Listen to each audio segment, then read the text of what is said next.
잠수함을 단 한 척도 가져본 적 없던 나라가 갑자기 6조 원짜리 잠수함 시장을 열어젖혔습니다. 그런데 이 소식에 가장 표정이 밝아진 건 얼마 전 캐나다에서 밀렸던 하나오션이었습니다. 며칠 전만 해도 하나오션은 60조 캐나다 사업을 독일에 내주며 나토의 벽 앞에 멈춰섰습니다. 다들 아쉬워했죠. 그런데 지구 반대편에서 잠수함 영척이던 사우디가 새 판을 열면서 이야기가 완전히 달라집니다. 이 판이 왜 하필 지금 열렸는지, 왜 하나오션에게 유리한 경기장인지, 우리 국방 예산으로 치면 이 6조가 어느 정도인지 점심시간에 이거 하나만 짚어드리겠습니다. 이야기는 며칠 전 캐나다 동쪽 끝 헬리팩스라는 항구 도시에서 시작됩니다. 대서양을 마주본 이 도시에는 캐나다 해군의 오래된 기지가 하나 있는데 지난 7월 6일 그 기지에 카니 총리가 직접 섰습니다. 방송 카메라가 돌아가고 취재진이 몰려든 자리에서 총리가 한 문장을 발표하는데 그게 우리 방산업계 사람들 가슴을 철렁 내려앉게 만들었습니다. 캐나다의 차기 잠수함을 만들 우선 협상 대상자로 독일 회사인 TKMS를 선택했다는 겁니다. 이 사업이 얼마나 큰 판이었는지부터 짚어드리겠습니다. 잠수함을 새로 짓는 데만 대략 20조 원이 들어가는데 여기서 끝이 아닙니다. 배라는 게 바다에 띄워놓고 30년을 굴리는 물건이라 그동안 정비하고 부품 갈고 손보는 비용이 계속 붙습니다. 그걸 전부 합치면 최대 60조 원, 잠수함 숫자로는 최대 12척에 달합니다. 60조 원이면 감이 잘 안 오실 텐데 우리 국방 예산으로 치면요. 우리나라가 한 해 국방비로 쓰는 돈에 맞먹는 규모입니다.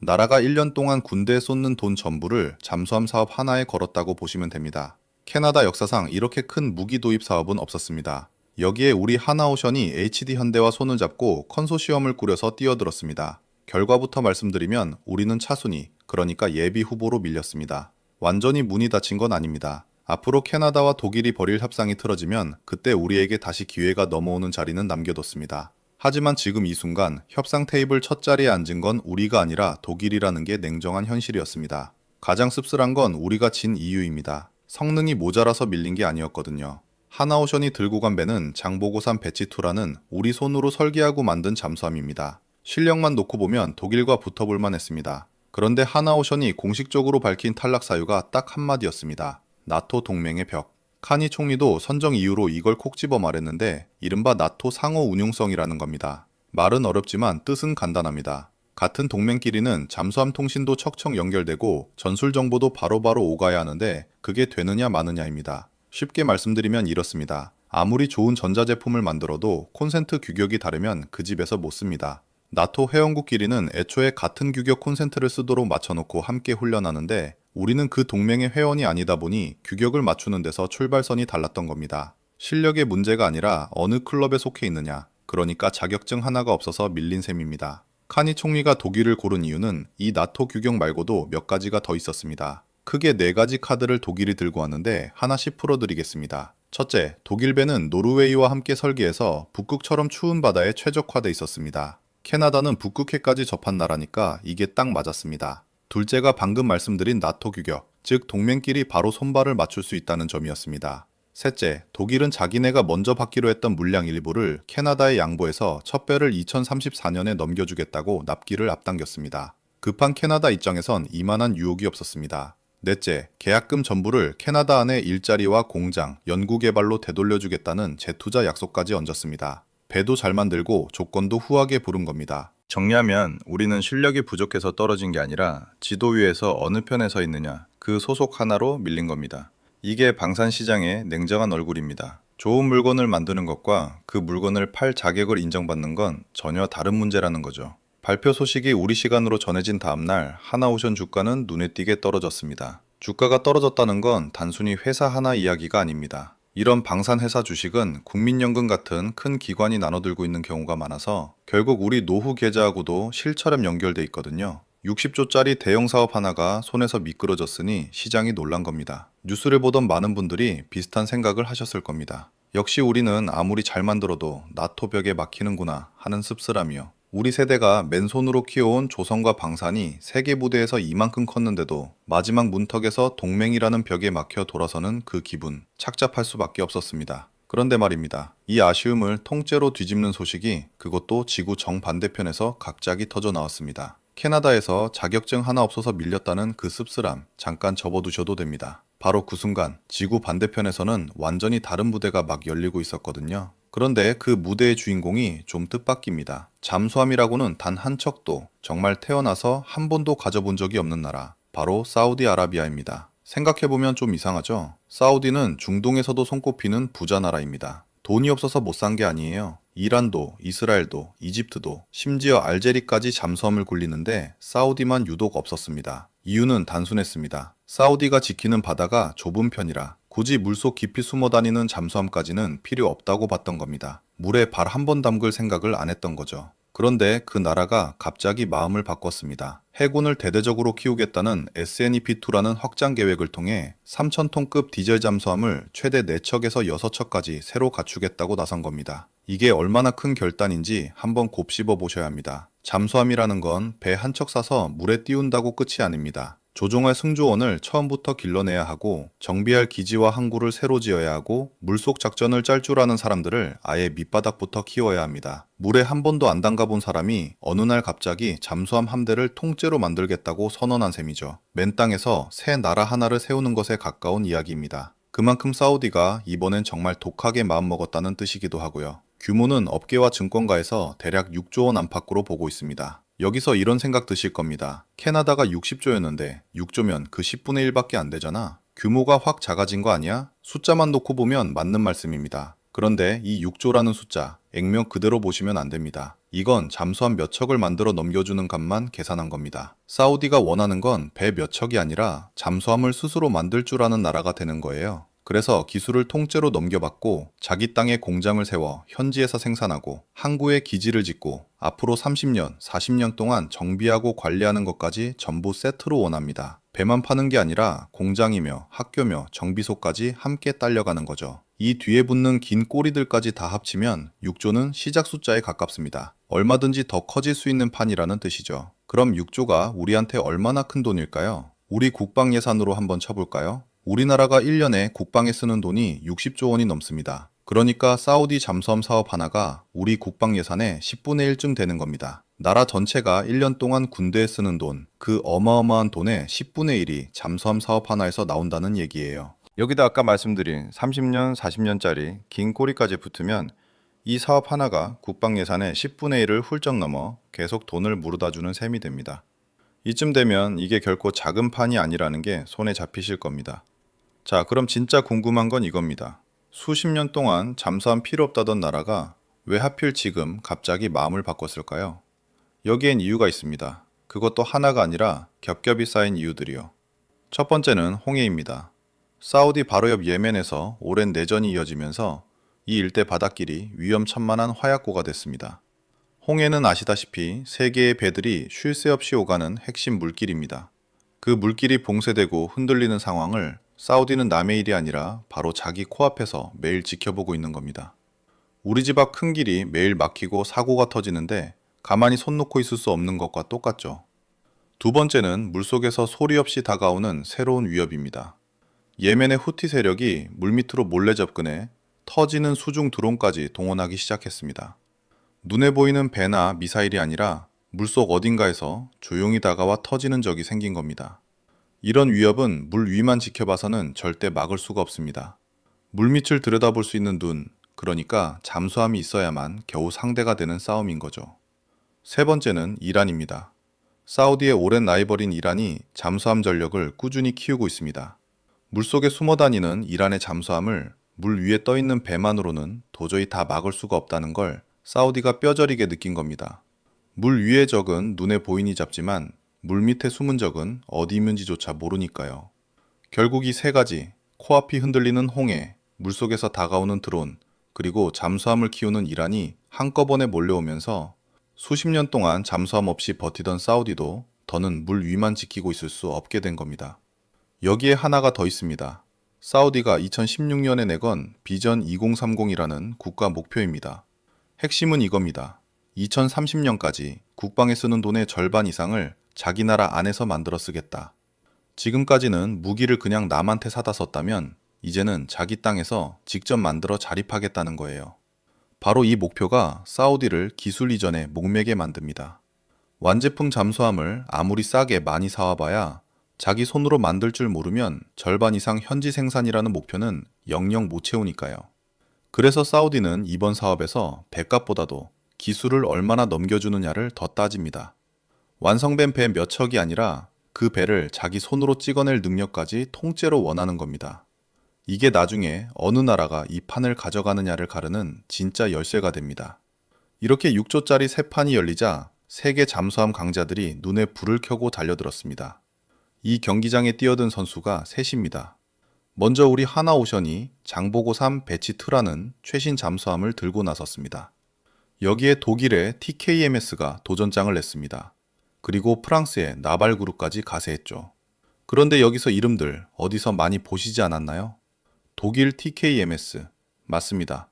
바로 얼마 전 캐나다에서 우리를 밀어내고 우선 협상 자리를 차지했던 그 회사입니다. 캐나다에서 우리를 이긴 그 독일이 여기 사우디까지 쫓아온 겁니다. 우리 입장에서는 복수전이자 재대결인 셈이죠. 프랑스 나발까지 끼어들면서 세계 최강자 셋이 사우디 앞바다를 놓고 정면으로 맞붙는 3파전이 벌어진 겁니다. 여기까지 들으시면 또 독일이네, 캐나다에서 진 그 상대를 여기서도 만나면 불리한 거 아니야? 이런 걱정이 드실 수 있습니다. 그런데 바로 이 지점에서 반전이 시작됩니다. 이 사우디라는 경기장에는 캐나다와는 결정적으로 다른 점이 딱 하나 있거든요. 그리고 그 다른 점 하나가 캐나다에서 우리 발목을 잡았던 걸 여기서는 스르르 풀어줍니다. 캐나다에서 우리 발목을 잡았던 그 나토의 벽이 사우디에는 아예 존재하지 않습니다. 바로 이게 캐나다와 완전히 다른 결정적인 차이입니다. 왜 이 경기장이 하나오션에게 유리한지 그 근거를 하나씩 계단 밟듯 짚어드리겠습니다. 첫 번째 근거는 방금 말씀드린 그 벽입니다. 캐나다가 독일을 고른 가장 큰 이유가 나토 상호 운용성이었죠. 쉽게 말하면 같은 동맹끼리 같은 규격의 콘센트를 쓰는지 그 자격증 하나였습니다. 통신 방식이 서로 맞아야 하고 정보를 주고받는 코드가 통해야 하고 무기 규격까지 들어맞아야 협동작전을 하니까요. 우리 잠수함 성능이 부족해서가 아니라 지도상 소속이 달라서 밀린 겁니다. 그런데 사우디는 나토 회원국이 아닙니다. 그러니 그 콘센트 규격을 애초에 따질 필요가 없습니다. 캐나다에서 우리를 떨어뜨린 그 자격증이 여기서는 아무 의미 없는 종이 조각이 되는 겁니다. 실력과 상관없이 소속으로 걸러지던 그 문턱이 사라지고 모두가 같은 출발선에 선다는 것, 이것만으로도 판이 완전히 달라집니다. 두 번째 근거는 사우디가 내건 조건이 우리 강점과 딱 맞아떨어진다는 점입니다. 사우디는 잠수함을 사면서 세 가지를 함께 요구하고 있습니다. 첫째는 기술 이전입니다. 물고기를 받는 게 아니라 물고기 잡는 법을 통째로 넘겨받겠다는 거죠. 둘째는 현지 생산입니다. 완성된 배를 그냥 수입하는 게 아니라 자기 나라 조선소에서 자기 손으로 만들겠다는 겁니다. 셋째는 통합 패키지입니다. 배만 파는 게 아니라 승조원을 가르치는 학교, 잠수함이 드나들 기지, 그리고 앞으로 수십 년 이어질 정비까지 세트로 묶어달라는 겁니다. 사우디가 이렇게까지 요구하는 데는 이유가 있습니다. 이 나라는 이미 몇 해 전부터 국방물자의 절반 이상을 자기 나라 안에서 만들겠다는 큰 그림을 세워뒀거든요. 그러니 이 경기장에서는 성능이 조금 더 좋거나 가격이 조금 더 싸다고 이기는 게 아닙니다. 기술을 얼마나 통째로 넘겨주고 공장과 학교와 정비소까지 얼마나 함께 지어주느냐, 이게 승부를 가르는 진짜 변수라는 겁니다. 그리고 이건 우리가 걸어온 길 그 자체입니다. 우리도 남의 기술을 받아 배우던 나라에서 우리 손으로 만드는 나라를 거쳐 이제는 남에게 통째로 넘겨줄 수 있는 나라가 됐으니까요. 사우디가 원하는 걸 실제로 해본 경험이 우리한테는 이미 몸에 배어 있는 겁니다. 세 번째 근거가 개인적으로는 가장 통쾌한 대목입니다. 말로만 잘한다고 하는 게 아니라 우리가 이미 실물로 증명해 보였다는 겁니다. 도산 안창호함이라고 들어보셨을 겁니다. 우리가 독자적으로 설계하고 건조한 장보고3 잠수함이죠. 이 배가 올해 3월 진해에서 출발해 괌과 하와이를 거쳐 5월에는 캐나다 서쪽 끝 에스콰이몰트 항구까지 실물로 몰고 갔습니다. 지도를 한번 떠올려 보십시오. 우리 잠수함이 태평양을 통째로 가로질러 지구 반대편까지 스스로 항해해 간 겁니다. 우리 잠수함 역사상 처음 있는 태평양 횡단이었습니다. 잠수함이라는 게 물속을 오래 버텨야 하는 아주 예민한 물건인데 그 먼 바닷길을 사고 없이 완주했다는 것 자체가 성능과 신뢰성을 통째로 보여준 시험이었던 셈입니다. 게다가 중간 기착지인 하와이에서는 캐나다 해군 승조원 2명이 우리 배에 직접 올라타 함께 훈련까지 했습니다. 남의 나라 군인이 우리 잠수함 안에서 며칠을 지내며 이 배가 실제로 어떤지 두 눈으로 확인한 겁니다. 이게 왜 대단한지 비유로 풀어드리겠습니다. 잠수함을 사려는 나라 입장에서는 경쟁 후보들 대부분이 종이 카탈로그를 내밉니다. 성능표에 숫자와 사양이 빼곡히 적혀 있죠. 하지만 종이 위 숫자는 아무리 화려해도 결국 약속일 뿐입니다. 그런데 우리는 카탈로그가 아니라 실차를 문 앞까지 몰고 와 시승까지 시켜준 셈입니다. 자동차를 살 때도 팸플릿 100장 넘겨보는 것보다 직접 운전대를 잡고 몰아본 5분이 훨씬 강하잖아요. 종이 위에만 존재하는 잠수함과 지구 반대편까지 실제로 항해에 도착한 실물 잠수함은 사는 사람 입장에서 신뢰의 무게가 완전히 다릅니다. 우리는 그 무게를 이미 바다 위에 올려놓은 겁니다. 네 번째 근거는 우리가 혼자가 아니라 팀으로 움직인다는 점입니다. 올해 2월 사우디 수도 리야드에서 세계 최대급 방산 전시회가 열렸는데 여기에 하나오션이 장보고섬을 들고 직접 나갔습니다. 그런데 혼자 간 게 아닙니다. 이 자리에서 하나오션은 국내 11개 방산기업과 손을 잡고 이른바 K잠수함 연합군을 꾸렸습니다. 잠수함 한 척에는 배 자체 말고도 그 안에 들어가는 무기, 전자장비, 온갖 부품이 필요한데 그걸 만드는 우리 회사들이 한 배를 타고 중동 시장에 함께 나가기로 뜻을 모은 겁니다. 여기에 더해 수상함을 만드는 HD현대와 잠수함을 만드는 하나오션이 함장 원팀을 이뤘습니다. 물위를 지키는 배는 현대가, 물밑을 지키는 배는 하나가 맡아 사우디 앞에 각자 흩어진 회사가 아니라 한국이라는 하나의 팀으로 서겠다는 겁니다. 상대가 좋은 배 한 척을 들고 왔을 때 우리는 배에, 학교에, 공장에, 정비소에, 팀워크까지 통째로 들고 간 셈입니다. 여기까지가 이 경기장이 왜 우리에게 유리한지에 대한 4가지 근거였습니다. 나토의 벽이 없다는 점, 사우디의 조건이 우리 강점과 맞아떨어진다는 점, 실물로 이미 증명해 보였다는 점, 우리가 팀으로 움직인다는 점. 하나씩 쌓아놓고 보면 캐나다 때와는 확실히 결이 다릅니다. 그때는 실력과 상관없이 소속 때문에 멈춰섰다면 이번에는 순수하게 실력과 조건으로 붙을 수 있는 판이 열린 겁니다. 그런데 여기서 김칫국부터 마시면 안 됩니다. 유리한 고지에 섰다는 것과 이미 이겼다는 건 전혀 다른 이야기니까요.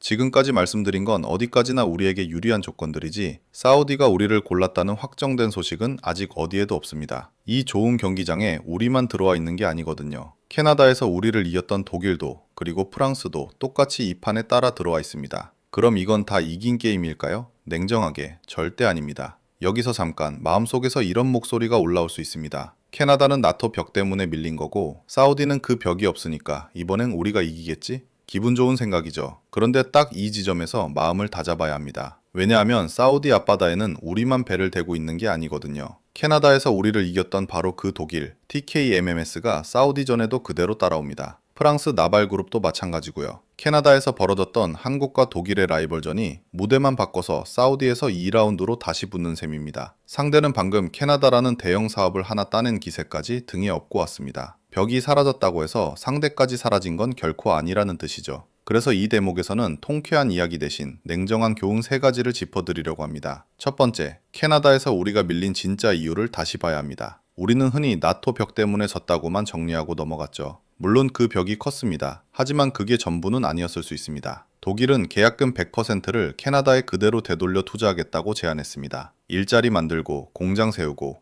연구개발까지 캐나다 땅에 심어주겠다는 겁니다. 배만 파는 게 아니라 배 살 돈을 그 나라 경제에 다시 뿌려주겠다는 거죠. 어느 나라 정부가 이걸 마다하겠습니까? 국민 세금으로 잠수함을 사는데 그 돈이 자기 나라 안에서 다시 돌면 정치적으로도 명분이 서니까요. 그러니까 우리는 지도상 소속뿐 아니라 재투자와 현지화라는 승부수에서도 밀렸을 가능성이 있다는 겁니다. 이 교훈이 무서운 이유는 따로 있습니다. 사우디처럼 나토 벽이 없는 시장에서도 결국 이 재투자와 현지화 카드가 승부를 가른다는 데 있거든요. 오히려 벽이 없어졌으니 이제는 순수하게 이 조건 싸움으로만 붙게 된다는 뜻입니다. 그러니 우리도 얼마나 과감하게 사우디 안에 공장과 일자리와 기술을 심어줄 수 있느냐, 바로 여기서 승부를 봐야 합니다. 좋은 배만 만들어 놓고 손 놓고 있으면 캐나다에서 겪은 일이 그대로 되풀이될 수 있습니다. 두 번째 교훈은 더 뼈아픈 실제 사례입니다. 폴란드 이야기입니다. 폴란드도 잠수함을 새로 들이는 오르카라는 사업을 진행했는데 여기에 한국도 독일도 나란히 도전장을 냈습니다. 세계 잠수함 시장의 두 강자가 한자리에 모인 거죠. 그런데 2025년 11월 폴란드가 최종 선택한 건 한국도 독일도 아니었습니다. 스웨덴의 사브라는 회사였죠. 세계 최고 소리를 듣는 두 나라가 나란히 고배를 마신 겁니다. 여기서 폴란드가 든 이유가 의미심장합니다. 스웨덴이 폴란드가 실제로 작전하는 발트해라는 바다를 가장 잘 아는 상대라는 거였습니다. 좋은 잠수함을 만들 줄 아느냐를 넘어서 그 나라가 진짜 싸울 바다를 얼마나 이해하느냐가 승부를 갈랐다는 이야기입니다. 성능표에 적힌 숫자만 좋다고 되는 게 아니라 그 바다에서 실제로 어떻게 운용할지까지 통째로 설득해야 하는 시대가 됐다는 거죠. 이제는 좋은 물건 하나만으로는 이길 수 없는 시대라는 걸 폴란드가 우리에게 값비싸게 가르쳐준 셈입니다. 그러니 사우디전에서도 우리가 장보고 쓰리라는 좋은 배를 가졌다는 사실 하나에 취해 있으면 안 됩니다. 사우디가 진짜로 걱정하는 홍해와 좁은 작전 해역의 위협을 우리 배가 어떻게 막아줄지까지 손에 잡히게 그려져야 합니다. 방심은 절대 금물입니다. 그럼 상대인 독일은 완벽한가? 여기서 세 번째, 균형을 잡아드리겠습니다. 독일도 결코 완벽하지 않습니다. 대표적인 게 그리스와의 진통이었습니다. 독일이 그리스에 214형이라는 잠수함을 팔았는데 2006년 처음 만들어 넘긴 첫 배에서 결함이 나왔습니다. 그리스는 이런 배는 못 받겠다며 인수 자체를 거부했고 갈등이 몇 년을 끌었습니다. 급기야 2009년에는 독일 쪽이 계약을 파기하겠다고 선언하는 지경까지 갔죠. 서로 얼굴을 붉히며 파국 직전까지 간 끝에야 겨우 마무리됐습니다. 이게 무슨 뜻이냐면 세계 최고라는 독일조차도 종이 위에 그려진 잠수함을 진짜 물에 뜨는 실물로 만들어내는 과정에서 이렇게 크게 삐끗한다는 겁니다. 잠수함이라는 물건은 카탈로그가 아무리 화려해도 실제로 바다에 띄우고 그 나라 손에 무사히 넘겨주기까지가 진짜 승부라는 거죠. 상대에게도 이런 아픈 전과가 있다는 건 뒤집어 보면 우리에게 분명 위안이자 기회가 되는 대목입니다. 완벽한 강자란 없다는 뜻이니까요. 정리하면 이렇습니다. 상대에게도 분명 흠은 있습니다. 그 점은 우리가 어느 정도 마음을 놓아도 될 대목이죠. 하지만 딱 거기까지입니다. 상대의 흠이 곧 우리의 승리는 아니니까요. 캐나다에서 배웠듯 재투자와 현지화에 얼마나 과감하게 베팅하느냐. 폴란드에서 배웠듯 사우디라는 바다와 그 나라의 사정을 얼마나 깊이 파고드느냐. 이 두 가지를 우리가 제대로 해내야만 비로소 기회가 실적으로 바뀝니다. 좋은 잠수함을 들고 갔는데 옆집이 동네 이장이랑 더 친해서 계약을 따가는 상황. 우리는 이걸 이미 캐나다에서 한번 겪었습니다. 같은 실수를 사우디에서 반복하지 않으려면 우리 스스로 자만부터 내려놓아야 합니다. 이번엔 이기겠지라는 막연한 기대는 잠시 접어두는 게 오히려 이기는 길에 더 가깝습니다. 그럼에도 말입니다. 이렇게 세계 최강이라는 독일과 프랑스와 어깨를 나란히 하고 사우디 앞바다에서 진검승부를 벌인다는 것. 우리가 여기까지 올라왔다는 사실 자체가 사실은 기적 같은 이야기입니다. 불과 30년 전을 떠올려 보면요. 이 모든 걸 가능하게 한 뿌리는 30년 전 독일에서 시작됐습니다. 지금이야 하나오션이 세계 시장에서 독일과 어깨를 나란히 하고 겨루지만 시작점으로 돌아가 보면 이야기가 사뭇 다릅니다. 그때 우리는 잠수함이라는 물건을 어떻게 만드는지조차 몰랐던 나라였습니다. 1992년으로 시계를 돌려보겠습니다. 그해 한국은 독일에서 209급 잠수함을 들여왔습니다. 우리가 장보고라고 부르던 그 배입니다. 당시 우리는 설계도를 그릴 줄도 그 복잡한 배를 우리 손으로 이어붙일 줄도 몰랐습니다. 그래서 독일에서 완성된 배를 사오고 그 다음엔 부품을 들여와 국내에서 조립하고 그 과정을 하나하나 뜯어보며 배웠습니다. 말 그대로 선생님이 만든 물건을 옆에서 지켜보며 어깨너머로 기술을 익힌 학생이었던 셈입니다. 잠수함이라는 게 그렇습니다. 물 위에 떠있는 배와는 차원이 다릅니다. 수백 미터 물 아래에서 사람을 태우고 몇 달을 버텨야 하고 작은 균열 하나, 미세한 소음 하나가 곧 승조원 전원의 목숨과 직결됩니다. 그래서 이 기술은 아무 나라나 넘겨주지도 않고 돈이 있다고 뚝딱 살 수 있는 것도 아닙니다. 그런 물건을 우리는 처음엔 통째로 사와야 했던 겁니다. 그런데 여기서부터가 우리 세대가 살아온 그 익숙한 이야기입니다. 배우기 시작하면 끝을 봐야 직성이 풀리는 사람들이었죠. 209급을 들여온 뒤로 우리는 손을 놓지 않았습니다. 도입하고 조립하고 다시 뜯어보고 그렇게 20년 가까운 세월 동안 잠수함 18척 안팎을 만지고 익혔습니다. 한 척 한 척이 학비였고 교과서였습니다. 처음엔 독일이 짜준 설계를 그대로 따라 그리던 손이 어느 순간부터는 스스로 문제를 풀기 시작했습니다. 그리고 2011년 정말 상징적인 사건이 벌어집니다. 한국이 인도네시아에 잠수함을 수출한 겁니다. 이게 왜 대단하냐면요. 그 전까지 우리는 언제나 사오는 쪽, 배우는 쪽이었습니다. 그런데 이때 처음으로 파는 쪽, 가르쳐주는 쪽으로 자리를 바꿨습니다. 잠수함을 남의 나라에서 수입해오던 나라가 이제는 다른 나라에 잠수함을 만들어 넘겨주는 나라가 된 겁니다. 도입국에서 수출국으로 이 한 걸음을 떼는데 걸린 시간이 딱 그 정도였습니다. 세계에서 잠수함을 자기 손으로 만들어 수출까지 할 수 있는 나라는 손에 꼽습니다. 그 좁은 분 안에 우리 이름이 들어간 순간이었습니다.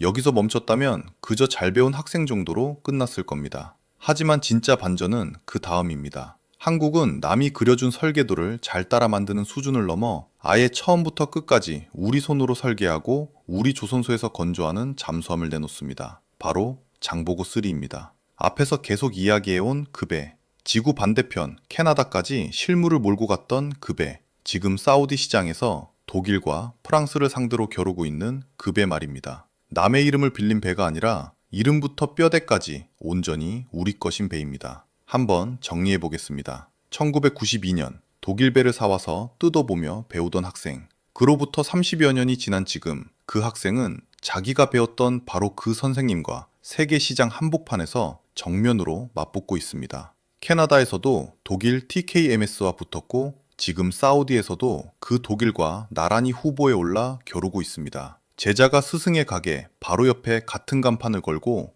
이제 그 손님을 나눠 갖겠다고 나선 셈입니다. 세상에 이런 30년이 흔하지 않습니다. 저는 이 대목이 단순한 방산 뉴스로만 읽히지 않습니다. 이건 우리 세대가 살아온 시간 그 자체이기 때문입니다. 1992년이면 지금 이 이야기를 듣고 계신 많은 분들이 한창 현역으로 일하시던 때입니다. 아무것도 없던 나라가 남의 것을 사와서 밤새워 뜯어보고 실패하고 다시 붙여보고 그렇게 한 세대가 통째로 갈아 넣어 키운 산업이 지금 여기까지 온 겁니다. 반도체도 자동차도 조선도 다 그렇게 컸습니다. 잠수함이라고 다르지 않았습니다. 누가 거저준 게 아니라 우리가 직접 키운 산업이라는 것, 그 무게가 이 숫자들 뒤에 깔려 있습니다. 그러니 지금 하나오션이 독일과 세계 시장에서 겨룬다는 소식은 그냥 어느 회사가 수주전에 뛰어들었다는 이야기가 아닙니다. 30년 전 선생님 앞에 공책 펴고 앉아있던 학생이 이제 그 선생님을 넘보는 자리까지 올라섰다는 이야기입니다. 캐나다에서 한번 밀렸다고 주눅들 이유가 없는 겁니다. 애초에 우리가 서 있는 이 자리 자체가 30년 전엔 상상도 못했던 곳이니까요. 그런데 사우디는 사실 이 거대한 그림의 시작일 뿐입니다. 사우디는 시작일 뿐입니다. 그 뒤로 잠수함을 새로 들이려는 나라들이 줄을 서 있습니다. 증권가가 정리한 파이프라인을 보면 이게 얼마나 큰 흐름인지 감이 옵니다. 그리스는 차세대 잠수함에 약 4조 6천억 원 규모를 검토하고 있습니다. 잠수함을 단 한 척도 가진 적 없는 필리핀도 첫 도입에 약 2조 원을 들여다보고 있습니다. 페루도 두세 척에서 많게는 6척까지 도입을 저울질하는 중입니다. 그 밖에 모로코, 이집트, 칠레 같은 나라들 이름도 명단에 나란히 올라 있습니다. 하나하나가 다 조단위 사업이고 이 나라들을 한 줄로 세워놓고 보면 사우디 하나만 붙잡고 웃을 일이 아니라는 게 보입니다. 동네 가게 하나 놓쳤다고 낙심하고 있었는데 알고 보니 전국에 체인 낼 자리가 줄줄이 열리고 있던 셈입니다. 캐나다 한 곳에서 밀린 게 아쉬워 고개를 숙이고 있는 사이 지도를 넓게 펼쳐보니 우리가 명함을 내밀 수 있는 시장이 대륙을 건너 여기저기서 열리고 있었던 겁니다. 그것도 한두 나라가 아니라 유럽에서 동남아, 남미, 아프리카까지 판이 흩어져 있습니다. 그런데 이 파이프라인보다 자릿수가 아예 다른 부대가 하나 더 있습니다. 바로 미국입니다. 하나는 2014년 12월에 미국 필라델피아에 있는 조선소, 이른바 필리조선소를 인수했습니다. 그리고 여기에 마스가라고 부르는 프로젝트로 무려 50억 달러, 우리 돈으로 약 7조 원을 쏟아붓기로 했습니다. 조선소 하나 사는 데서 끝나는 게 아니라 그 조선소를 미국 안에서 배를 찍어내는 전진기지로 키우겠다는 그림입니다. 이게 왜 자릿수가 다른 부대냐 하면 앞에서 말씀드린 나라들은 배 몇 척을 파느냐의 이야기지만 미국은 그 배를 만드는 공장 자체를 우리가 미국 땅 위에서 돌린다는 이야기이기 때문입니다. 남의 나라에 물건을 수출하는 것과 세계 최강대국 안방에 우리 이름을 단 조선소를 세워두는 것은 판의 크기가 다릅니다. 여기에 한 걸음 더 나아간 이야기까지 있습니다. 트럼프 대통령이 한국의 핵 추진 잠수함 건조를 승인한 겁니다. 처음엔 필라델피아에서 짓겠다고 했다가 이후에 한국에서 짓는 걸로 정리가 됐는데 어쨌든 미국 대통령 입에서 한국이 핵잠수함을 만든다는 말이 나왔다는 것 자체가 몇 년 전만 해도 상상하기 어려운 장면이었습니다. 여기에 하나와 새로운 급의 호위함을 짓겠다는 언급까지 더해지면서 미국이라는 판은 사우디나 그리스와는 규모의 급이 다른 무대로 커지고 있습니다. 여기까지 들으면 다 이긴 것 같은 기분이 들 수 있습니다. 그런데 딱 여기서 냉정해질 필요가 있습니다. 지금 말씀드린 그리스도, 필리핀도, 사우디도, 미국의 큰 그림도 아직은 전부 전망이고 수주전입니다. 계약서에 도장이 찍힌 건 아직 한 건도 없습니다. 사우디가 한국을 골랐다는 소식도 나온 적이 없고 여전히 독일과 프랑스가 같은 자리를 놓고 겨루고 있습니다. 그러니 김칫국부터 마시는 건 금물입니다. 앞에서 짚어드렸듯이 캐나다에서 우리가 밀린 게 단지 나토의 벽 때문만은 아닐 수 있습니다. 상대는 계약금을 100% 그 나라에 되돌려 투자하겠다는 카드를 꺼냈습니다. 결국 앞으로 열리는 이 시장들에서 이기려면 배를 잘 만드는 것만으로는 부족하고 그 나라 안에 공장을 세우고 일자리를 만들고 이익을 되돌려주는 이 재투자와 현지화를 얼마나 과감하게 던지느냐가 진짜 승부처가 됩니다. 좋은 물건을 들고도 이 대목에서 머뭇거리면 우리가 캐나다에서 겪은 아쉬움이 다른 나라에서 되풀이될 수 있습니다. 그럼 이 모든 이야기가 나와 무슨 상관인가 하는 생각이 드실 겁니다. 사실은 아주 깊은 상관이 있습니다. 방산과 조선 수출은 저 먼 나라 이야기로 끝나지 않습니다. 배를 한 척 수출하면 그 배를 만드는 조선소에 일감이 생기고 그 일감이 협력업체 수백 곳으로 퍼지면서 일자리가 만들어집니다. 조선소 한 곳이 바쁘게 돌아가면 그 앞 식당도 그 동네 상가도 같이 돌아갑니다. 회사가 돈을 벌면 나라에 세금이 들어오고 그렇게 거친 세수는 결국 우리 살림살이로 돌아옵니다. 우리 월급으로 치면요, 이건 남의 회사 실적표에 찍히는 숫자가 아닙니다. 방산과 조선이 세계 시장에서 수주를 따낼 때마다 그 회사 주가가 움직이고 그 주식은 우리 국민연금이 들고 있는 종목이기도 합니다. 다시 말해 우리 노후를 떠받치는 계좌 한쪽에 이 산업의 성적표가 그대로 얹혀 있는 겁니다. 수주 소식 하나에 주가가 오르면 그게 곧 내 노후 계좌의 숫자로 바뀌는 셈입니다. 여기서 일하는 누군가에겐 그게 곧 이번 달 월급이고 그 월급이 동네 상권을 돌리고 그 흐름이 결국 우리 모두의 지갑으로 이어집니다. 나라 밖에서 배 한 척 파는 일이 돌고 돌아 내 노후 계좌와 내 월급까지 닿아 있다는 뜻입니다. 그래서 캐나다에서 나토의 벽에 막혔다는 소식이 결국 끝이 아니었던 겁니다. 그 벽 안쪽 한 자리를 놓친 건 맞습니다. 하지만 벽 바깥으로 눈을 돌리면 우리 세대가 30년 동안 맨손으로 키워올린 이 산업 앞에 새로운 시장들이 줄을 서서 문을 열고 있습니다. 독일에서 배 뜯어보며 배우던 나라가 이제는 그 독일과 세계 곳곳에서 나란히 손님을 놓고 겨루는 자리까지 올라온 겁니다. 진짜 승부는 우리를 떨어뜨린 상대를 미워하는 데 있지 않습니다. 더 큰 판으로 나가서 실력으로 다시 증명하는 데 있습니다. 캐나다에서 진 그 실력 그대로 사우디로, 그리스로, 필리핀으로, 그리고 미국이라는 가장 큰 무대로 걸어나가는 겁니다. 문은 이미 열리기 시작했고 그 문 앞에 우리 이름이 또렷하게 적혀 있습니다. 댓글로 여러분의 생각을 남겨주십시오. 구독과 좋아요는 다음 이야기를 만드는 큰 힘이 됩니다. 감사합니다.